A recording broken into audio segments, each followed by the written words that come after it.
Et si un simple battement de tambour pouvait sauver un royaume ou déclencher une tragédie? Bienvenue sur Fables du continent, là où les légendes africaines reprennent vie.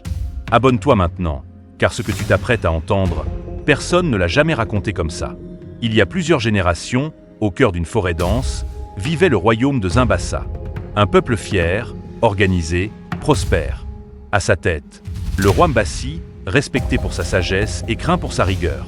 Mais plus qu'un sceptre, c'était un tambour sacré, haut de 2 hommes, sculpté dans un bois ancestral, qui régissait le royaume. Un seul son, et toute la cité s'arrêtait. Ce tambour n'était frappé que lors d'un danger imminent. Un cri muet, un avertissement, une sentence. On disait que celui qui frapperait ce tambour sans l'ordre du roi signerait sa propre mort. Et ce tambour allait justement résonner. Mais pas pour une guerre, pas pour une invasion, pour un acte de courage venu du silence. Dans les couloirs sombres du palais vivait Yélina, une jeune servante née sans voix, transparente aux yeux de tous, invisible. Elle balayait, elle observait et elle écoutait. Un soir, en nettoyant la salle du conseil, Yélina entendit un murmure interdit. Une trahison, un complot. Le frère du roi, Jalati, voulait prendre le pouvoir. Il avait convaincu 3 chefs de guerre, un devin et même le conseiller royal.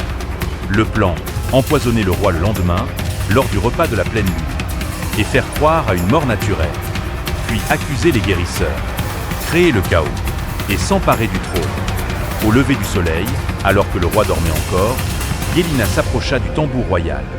Elle tendit la main, tremblante. Une larme coula sur sa joue, et, bam, un seul coup, sec, grave, profond. Le tambour résonna dans tout le royaume. Les anciens sortirent de leurs cases. Les guerriers prirent leurs armes. Le roi bondit de son lit. Mais personne ne comprenait pourquoi. Le danger était invisible. Yélina fut retrouvée près du tambour, muette, les yeux remplis de détresse, et rapidement accusée de profanation. Jalati sourit dans l'ombre. Tout se déroulait comme prévu. Une foule furieuse. Le roi, trahi dans son autorité. Un procès expéditif. Et une sentence, la mort au lever du jour. Mais dans la nuit, un jeune garde du nom de Kwame, loyal et discret, fit une découverte. En nettoyant les tasses du roi, il trouva une poudre étrange dans celle du roi. Il suivit la trace et découvrit une réunion secrète entre Jalati et les conspirateurs qui célébraient déjà leur victoire. Le jeune garde courut réveiller le roi, lui raconta tout, lui montra la poudre et les noms. Le roi tomba à genoux. Il comprit, et les larmes qu'il versa étaient pour la seule personne qui avait voulu le sauver. À l'aube, Yélina fut conduite sur la place du jugement. Le roi arriva, silencieux, solennel. Puis, il s'agenouilla devant elle et déclara devant tous, « Ce tambour n'a jamais menti. Mais nous avons été sur point. Yélina n'a pas trahi le royaume. Elle l'a sauvé. » Jalati fut arrêté, et Yélina devint une légende. Le roi fit graver son histoire sur le tambour lui-même. Et désormais, on l'appelait le tambour du silence juste. Les leçons puissantes à tirer. 1. Le silence ne signifie pas l'ignorance. Yélina, bien qu'elle ne puisse pas parler, avait vu, entendu et compris plus que quiconque autour d'elle. Dans la vraie vie, ne sous-estime jamais ceux qui parlent peu. Parfois, ce sont les plus lucides et les plus justes. 2.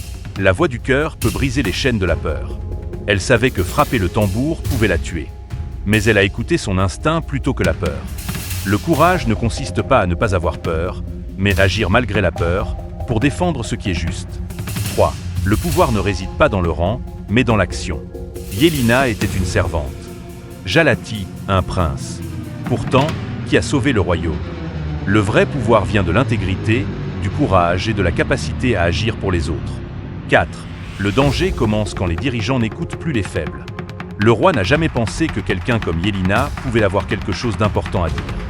Dans toute société, ignorer les voix silencieuses ou marginalisées peut mener à la catastrophe. 5. Le jugement précipité peut tuer l'innocent. Yélina a failli mourir pour avoir osé alerter. Sans preuve, sans défense. Il est crucial de prendre le temps de comprendre avant de condamner. Les apparences trompent souvent. Si cette histoire t'a touché, laisse un like, abonne-toi à Fables du continent et partage-la à quelqu'un qui a besoin d'entendre. que même sans voix, on peut faire entendre sa vérité. Et toi, que ferais-tu si tu étais Yelena? Dis-le moi en commentaire.